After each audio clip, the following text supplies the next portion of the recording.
Morning, Boss Chris. Good morning. Kamusta ang buhay-buhay? Ito po, lumalaban sa, kahit sa masamang panahon, makakapagpapit ko na lahat. Umulang kanina eh, no? Yan. Today po, may pasabog po ako sa inyo. Ayun. Tignan natin mga dala ni Boss Chris. Yan. Dalawang ano po to? Ito, Merl na ano to, French Bulldog, Boss. French Bulldog po, dalawang mer, 9 months old. Ah. Ang issue po niya, ang kanyang paper sa vaccine, ano ng baha. Ayun, baha. Lost paper sa ang vaccine.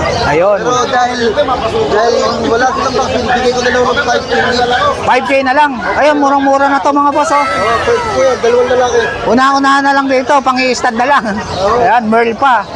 5K na lang. Ayan, una-unahan na lang dyan mga boss. Sama, 5K. Big sale kay Boss Chris. Una-unahan na lang dyan mga boss, ha. 5K na lang yan.